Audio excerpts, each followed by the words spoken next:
Welcome back. आप देख रहे हैं कानूनी पहलू। मैं हूं गुंजन। आज जिस विषय पर हम चर्चा कर रहे हैं वो है मेडिक्लेम और मोटर व्हीकल क्लेम्स जो हैं आपके, उससे रिलेटेड आपके कोई भी सवाल हो तो आप हमें कॉल कर सकते हैं। मेडिक्लेम की बात चल रही है। सर ये बताइए, मेडिक्लेम लेने से पहले किन बातों का ध्यान रखें? जी, बहुत अच्छा सवाल है। मेडिक्लेम लेने से पहले हमें काफ़ी चीज़ों का ख़्याल रखना चाहिए। जैसे कि हम जो पॉलिसी लेना चाह रहे हैं, हमारी एक्चुअली पॉलिसी में रिक्वायरमेंट क्या है? हमें ये देखना ज़रूरी है कि हमारी रिक्वायरमेंट क्या है, हम उसी हिसाब से पॉलिसी लें। अलग-अलग कंपनियों की अलग-अलग पॉलिसियाँ हो सकती हैं, उसमें उसके अलग-अलग प्रोडक्ट्स होते हैं। आप पॉलिसी पढ़िए कि आपकी टर्म्स एंड कंडीशंस क्या हैं, फिर आप ये देखिए कि आपकी रिक्वायरमेंट क्या है एक्चुअली। अब क्या है, हेल्थ इंश्योरेंस पॉलिसी की जब बात करें तो मेजरली हेल्थ इंश्योरेंस पॉलिसी ली जाती है हमारे जो हॉस्पिटलाइजेशन का के बिल्स हैं, जो खर्चा है उसे वो कवर कर सके। अब हमने ये देखना है कि हमारी हॉस्पिटलाइजेशन किस तरीके की हो सकती है, हम किस हॉस्पिटल में जा रहे हैं। आजकल यूजुअली देखा गया है कि इंश्योरेंस कंपनियां 3 से 4 से 5 लाख तक के का ही कवरेज देती हैं। यानी कि आपको अगर आप हॉस्पिटलाइजेशन हुए, आपका हॉस्पिटलाइजेशन हुआ, अगर खर्चा 5 लाख तक का है तो इंश्योरेंस कंपनी ने 5 लाख तक का दे दिया। अगर आपका खर्चा 5 से 10 लाख के बीच में आया, 15 लाख का आया, जैसे कि क्रिटिकल बीमारियां हैं, कैंसर है और उस अलग तरीके की बीमारियां हैं, 15 लाख का खर्चा आ गया, तो इंश्योरेंस कंपनी की लायबिलिटी सिर्फ 5 लाख तक की ही रहेगी। तो आपको ये देखना है कि आपने कितनी कवरेज लेनी है। फिर आपने टर्म्स एंड कंडीशंस अलग-अलग कंपनियों के प्रोडक्ट्स को कंपेयर कीजिए कि कहाँ आपको ज़्यादा कवरेज मिल रही है, क्या-क्या कवर्ड है, कहाँ किस कंपनी में ज़्यादा हॉस्पिटल्स कवर्ड हैं, नेटवर्क हॉस्पिटल्स जो हैं। ये जानना बड़ा ज़रूरी है कि नेटवर्क हॉस्पिटल्स में तो कैशलेस क्लेम मिल जाता है। अगर किसी इंश्योरेंस कंपनी के पैनल पे या नेटवर्क हॉस्पिटल्स में आप जिस हॉस्पिटल में गए हैं वो नेटवर्क हॉस्पिटल्स में इंक्लूडेड नहीं है, तो उसमें आपको कैशलेस नहीं मिलेगा, आपको वापस क्लेम करना पड़ेगा। वो एक एडेड प्रॉब्लम हो जाती है, क्योंकि at the time of admission in the hospital, जब आप आपने हॉस्पिटल में भर्ती हुए, कैशलेस में आपको पैसे नहीं देने पड़ेंगे, तो जेब से पैसे नहीं निकलते, तो एक एक एडवांटेज हो जाती है। फिर आपको और कई चीज़ें देखनी है, जैसे कि कवरेज कितने सालों तक मिलेगी। ज़्यादातर इंश्योरेंस पॉलिसी अगर आप जल्दी ले लें तो आपको कवरेज दे देते हैं, पर जैसे-जैसे आप वृद्ध होते जाएँगे, 60-65 तक आ जाएँगे, उसके बाद कवरेज देना बंद कर देते हैं। तो जो आपकी पॉलिसी कंटिन्यू हो रही है, तो पहले से ही आप उसमें क्लैरिटी लें कि आपको कितने सालों तक कवरेज मिलेगी, क्या-क्या डिजीज़ेज़ कवर होंगे। कुछ डिजीज़ेज़ शुरू में कवर नहीं होते, क्रिटिकल इलनेस है या कोई एक्जिस्टिंग डिजीज़ है, वो आपको पहले ईयर से कवर नहीं करती कुछ कंपनियाँ।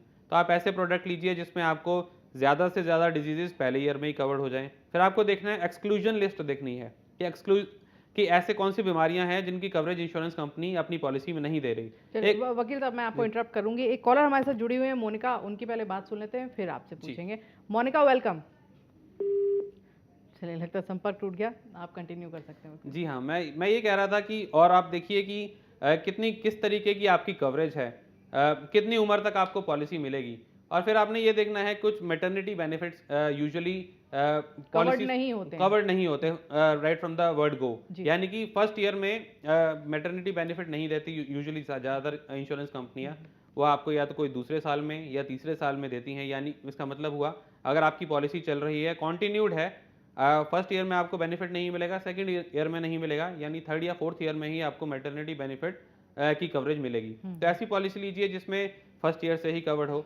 कुछ एक्सक्लूजन लिस्ट की मैं बात कर रहा था, कुछ ऐसी बीमारियां होती हैं जो कि इंश्योरेंस कंपनी कहती है कि हम इस पॉलिसी के अंदर कवर नहीं करेंगे। ऐसी पॉलिसी लीजिए जिसमें कि ज़्यादा से ज़्यादा बीमारियां कवर्ड हों। तो टर्म्स एंड कंडीशंस पढ़िए, पूरा डॉक्यूमेंट पढ़िए, प्रपोजल फॉर्म सारा पढ़िए, और उसी के बाद ही पॉलिसी लीजिए। जी। मान लीजिए कि किसी व्यक्ति को पहले से ही कोई बीमारी है, जी। उसके बाद वो पॉलिसी ले रहा है, जी। तो फिर पॉलिसी में क्या प्रावधान होते हैं? यूजुअली ज़्यादातर इंश्योरेंस कंपनीज जो एग्जिस्टिंग डिजीज़ हैं उसे कवर नहीं करती। ज़्यादातर केसेस में, हेल्थ इंश्योरेंस के केसेस में स्पेशली, आपका मेडिकल टेस्ट कराया जाता है देखने के लिए कि आपको क्या-क्या एग्जिस्टिंग बीमारियां हैं। अगर जो बीमारियां आपको एग्जिस्टिंग हैं वो कवर नहीं की जाती, सेकेंड ईयर में, थर्ड ईयर में या फिर फोर्थ ईयर में उनको कवर माना जाता है कि वो कवर्ड हैं। अगर आपको कोई एग्जिस्टिंग बीमारी है, तो पहली पॉलिसी ईयर में अगर आपको हॉस्पिटलाइजेशन हो गई उस एग्जिस्टिंग डिजीज़ की वजह से, वो इंश्योरेंस पॉलिसी में कवर्ड नहीं होगी, खर्चा आपको ही उठाना पड़ेगा। अगर मान लीजिए आपकी इंश्योरेंस पॉलिसी बार-बार रिन्यू हो रही है, आप रिन्यू करवा रहे हैं, फर्स्ट ईयर आ गया, सेकंड रिन्यूअल ईयर आ गया, थर्ड रिन्यूअल ईयर आ गया, तो धीरे-धीरे हर इंश्योरेंस कंपनी के प्रोडक्ट्स में अलग-अलग टर्म्स एंड कंडीशंस होती हैं कि वो अलग-अलग बीमारियों को इंक्लूड करते जाते हैं। वो एग्जिस्टिंग डिजीज़ नहीं मानी जाती अगर आपको from the date of inception of policy 3 या 4 साल तक अगर आपकी हॉस्पिटलाइजेशन की ज़रूरत नहीं पड़ी, तो वो एग्जिस्टिंग डिजीज़ नहीं माने जाते, फिर वो धीरे-धीरे कवर हो जाती हैं। पर हाँ, ये सब कुछ इंश्योरेंस जो प्रोडक्ट आप खरीद रहे हैं, जो मेडिक्लेम या हेल्थ इंश्योरेंस खरीद रहे हैं, उसमें क्लियरली डिफाइंड होता है। तो उसे पढ़िए और जितनी ज़्यादा कवरेज जितनी जल्दी से जल्दी मिल सके वो लीजिए। जी। जी। आपने बताया कि मेडिक्लेम कैशलेस भी होते हैं जी। कि आपको एट द टाइम जब आप भर्ती होते हैं हॉस्पिटल में तो आपको नहीं पे करना पड़ता। जी। बेटर कौन सा रहता है वकील साहब? वैसे तो हमें अच्छा लगता है कि वही पेमेंट नहीं निकली आपकी जेब से, जी। लेकिन बेटर फिर भी कौन सा है दोनों में से? बेटर वही है जैसे कि आपने कहा, बेटर वही है जिसमें पेमेंट अपनी जेब से नहीं निकली। हुँ। उसकी एडवांटेज क्या है, जिस टाइम इंसान अपने किसी रिलेटिव को, घरवाले को, घर के लोगों को जब आप हॉस्पिटल अगर भर्ती कराना भी पड़ गया, तो उस टाइम आदमी वैसे ही टेंशन में होता है। ज़रूरी नहीं कि उसके पास कैश जेब में हो भी सही। कैशलेस में एडवांटेज होती है, हर ज़्यादातर नेटवर्क हॉस्पिटल्स में कैशलेस डेस्क होते हैं, टीपीए डेस्क होते हैं। वहाँ जाइए, वहाँ बताइए अपना, आपको इंश्योरेंस कंपनी जो भी आपको कार्ड देती है, ई कार्ड देती है या फिजिकल कार्ड देती है, उसे आप मेडिक्लेम कार्ड को ले जाके उस काउंटर पे दीजिए। वो वेरिफिकेशन करने के बाद अलाउ कर देते हैं और आपका मेडिकल प्रोसीजर स्टार्ट हो जाता है। उसमें आपको जेब से एक पैसा नहीं देना, आपको हॉस्पिटल में जाके पहले 10,000 20,000 जमा नहीं कराने, जो कि यूजुअली अलग वैसे होता है कि आप हॉस्पिटल जाइए, हॉस्पिटल कहेगा कि 10,000 जमा कराओ, 20,000 जमा कराओ, तभी इलाज शुरू करेंगे। तो कैशलेस में एडवांटेज ये है कि आपको पैसा इनिशियली जमा नहीं कराना और उसके बाद सब वेरिफिकेशन टीपीए डेस्क ऑटोमेटिकली ही करता रहता है। आपसे जो सिग्नेचर कराने होंगे, पॉलिसी डॉक्यूमेंट लेंगे, जो डॉक्यूमेंटेशन रिक्वायर्ड है वो लेंगे, बाकी पैसा जेब से नहीं जाता। अगर आप नेटवर्क हॉस्पिटल में नहीं गए और ऐसा कोई क्लेम है जो कैशलेस नहीं है, उसमें डिसएडवांटेज क्या है कि आपको सारा पैसा इनिशियली अपनी जेब से ही लगाना पड़ेगा।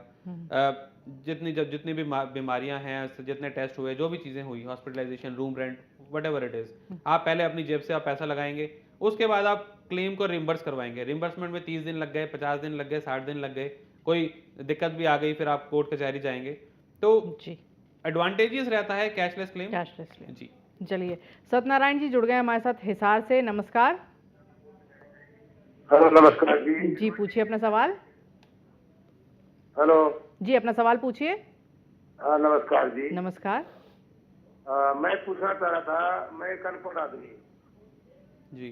टाटा लाइट वाले ने मेरे को चक्कर में डाल दिया। हेलो। जी, सत्यनारायण जी पूछिए, आप क्या पूछना चाह रहे हैं? मैं पूछ रहा था, मैं इंश्योरेंस से वो इसने कहा था भाई मार्केट में पैसा लगाना है, जी। आपका इंश्योरेंस हो जाएगा, ये हो जाएगा, वो जाएगा। मेरे को चक्कर में डाल के 10,000 रुपया ले लिया उसने। जी। और 10,000 रुपया लेकर के फिर दूसरा मेरा बीबी का भी कर दिया। वो 20,000 चला गया। फिर उसने बोल दिया साल में एक बार देना आपको। जी। और साल में तो दिया नहीं, फिर छठे महीना के बोलता है छठे महीना देना पड़ेगा, साल का नहीं है। और छठे महीने फिर ले लिया उन्होंने 10 करके, फिर बोले आपको पैसा इसे डूब जाएगा, फिर भरना पड़ेगा आपको। मेरी बाजू टूट गई, मेरी वाइफ की टूट गई मोटरसाइकिल में। अब वो पर पैसा भर नहीं पाए, अब उसने जो है ना उठा करके पॉलिसी बंद कर दी। जी। इसके बारे में पूछना चाह रहा था। जी, देखिए ऐसे है, जहाँ तक बात है, वकील साहब हम चाहते हैं एक बार आप प्रश्न भी दोहरा दें क्योंकि हमें बिल्कुल समझ नहीं आया कि सत्यनारायण जी क्या पूछ रहे हैं। जहाँ तक मैं थोड़ा बहुत समझ पाया हूँ, यही इनका प्रश्न शायद यही है। आप मुझे करेक्ट भी कर सकते हैं सत्यनारायण जी, कि आपसे इंश्योरेंस एजेंट ने कहा कि भाई 10,000 रुपये आपको सालाना देने हैं या पॉलिसी की है, तो आपने एक बार जमा करा दिए और उसके बाद में शायद जमा नहीं कराया आपने और उसकी वजह से पॉलिसी लैप्स हो गई और आपको बेनिफिट नहीं मिला। हाँ जी। तो ऐसा है कि हर पॉलिसी में एक ईयरली आपको पैसे भरने पड़ते हैं। कोई भी आपने पॉलिसी ली, कुछ पॉलिसीज़ वन टाइम हो सकती हैं, कुछ पॉलिसीज़ ईयरली हो सकती हैं, कुछ पॉलिसीज़ मंथली भी हो सकती हैं। तो डिपेंड करता है टर्म्स एंड कंडीशंस। अब ये ठीक है कि आपका इंश्योरेंस एजेंट है, उसे आपको सब कुछ क्लियरली बताना चाहिए।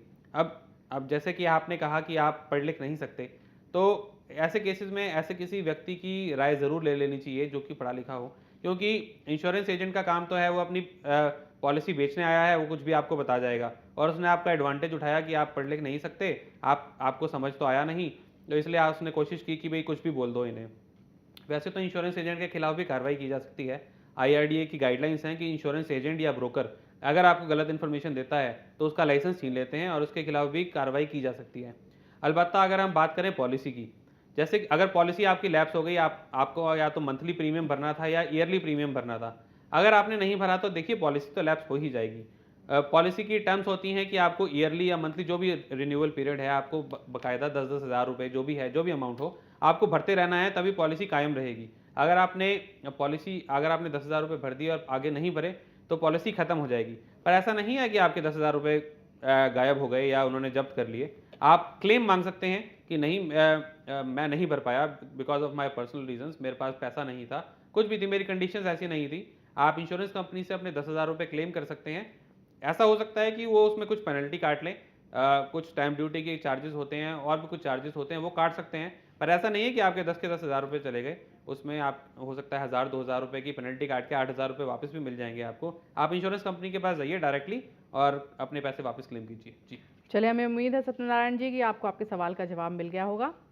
आज कानूनी पहलू में हम बात कर रहे हैं मेडिकल इंश्योरेंस की। मोटर व्हीकल इंश्योरेंस के तहत क्या क्या क्लेम्स आते हैं, अगर उससे कोई दिक्कत है तो भी आप हमें कॉल कर सकते हैं। लेकिन यहाँ पर एक छोटा सा ब्रेक लेंगे, जल्द लौटेंगे।